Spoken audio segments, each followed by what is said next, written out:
Welcome to Tableau's Background Images video. We'll be using Tableau Desktop 8 to show you how you can bring in background images and plot data against those images as a background map. We'll also show you how you can use filters to toggle back and forth between different background images on the same view. To begin, you'll want to select the background image of your choice. I've gone ahead and chosen two background images. The first one is the first floor of a hospital building, and the second one is the second floor of that same building. Let's go ahead and create a new sheet and get started. In this example, we'll be finding the dimensions of the image just for clarity of demonstration. However, it should be noted that you don't need the image's exact X and Y dimensional size. We just right-click on the image, select Properties, and under the Details tab, you'll see those dimensions. We can record these dimensions or any range of dimensions in an Excel workbook. Remember, you can enter any range of values that you want. So for simplicity, we'll just say X goes from 0 to 668, and Y goes from 0 to 550. Now let's save the workbook so you can connect to it with Tableau. If you have a map of the US, for example, and your image has specific latitude and longitude coordinates, you can choose which latitude and longitude your image starts at and ends at. Likewise, if your image has specific ranges as specified in your data and or map, you can choose to enter those dimensions. Once we've saved our workbook, we can actually connect to it. Now that we've connected to the workbook, let's go to the Map menu, select Background Images, and then the data source that contains the dimensions you entered for that image. Choose Add Image, and then browse for the location of that image. We'll enter the dimensions for that image again.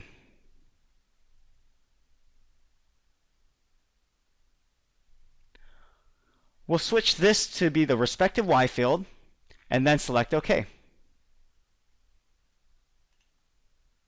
At any time, we can add or remove more images if we want to. Next, we'll want to plot our X and Y fields.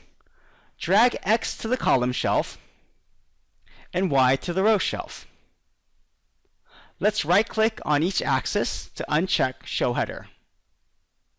And let's name this sheet Hospital.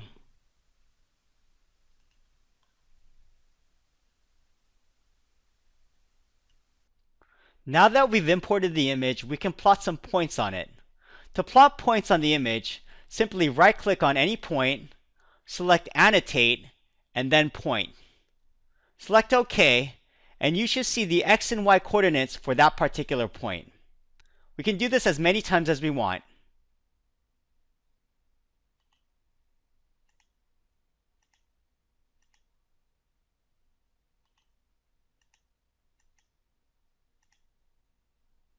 Now that we have the coordinates for each of these points, let's go ahead and enter them in the workbook that we just created. You must create a column that identifies what each of these coordinates represents. The first set of coordinates belongs to the entire image, so I'll just call that the ground floor.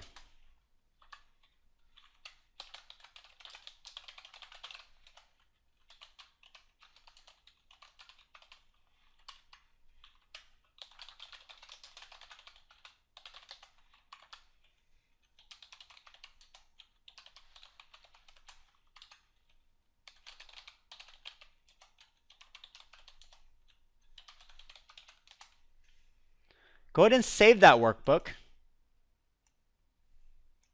and then right-click on the data source to refresh it. Since we refreshed it, we must now place that room field on the level of detail shelf. Tableau is aggregating all the values in the X and Y axes right now. By placing room on the level of detail, Tableau will now aggregate the X and Y values by room, the lowest granular detail. We can see a mark for every single point plotted. We can also remove the annotations by right-clicking on them and selecting Remove. We can also change the mark type.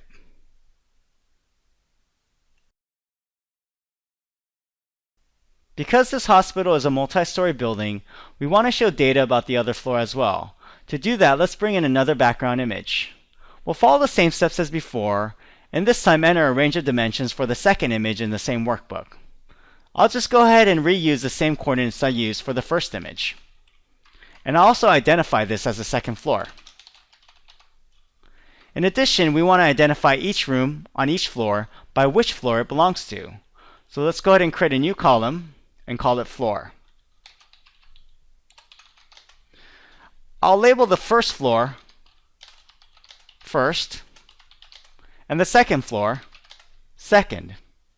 Let's save this file, and then we'll right-click on the image data source to refresh it.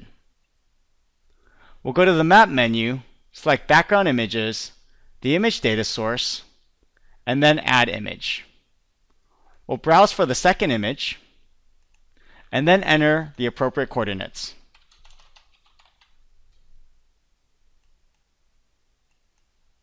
When we do that, we're going to overlay the first image with the second image.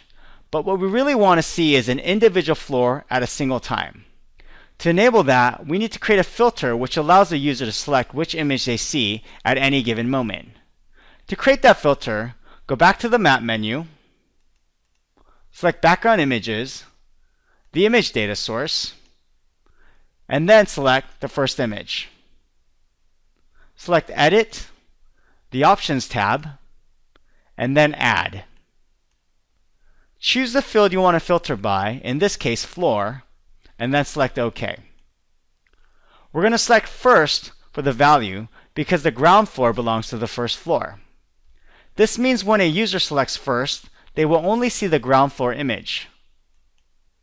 Let's select OK and repeat this for the second image.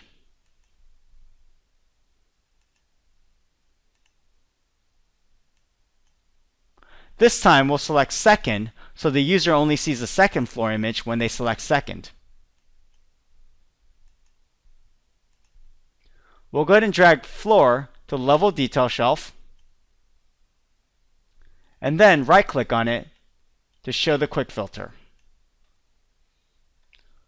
We want to change this to be a single value list, so let's click on the drop-down menu on the quick filter and change it to be a single value list. We also want to get rid of the option to show all images at once, so we'll select the drop-down list, Customize, and then uncheck Show All Value.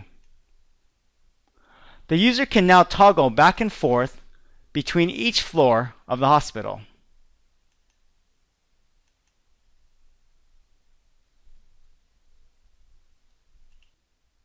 Now that we plotted our second image, let's annotate some points on it.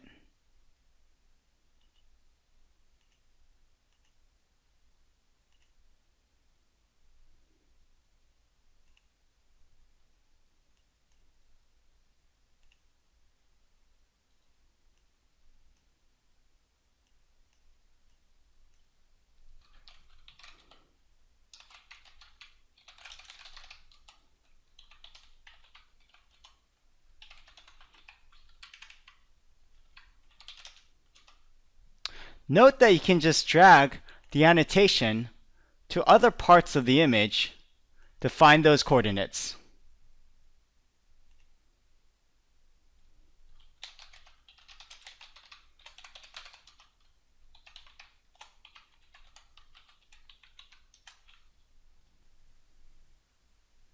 Let's save the workbook and refresh the data source.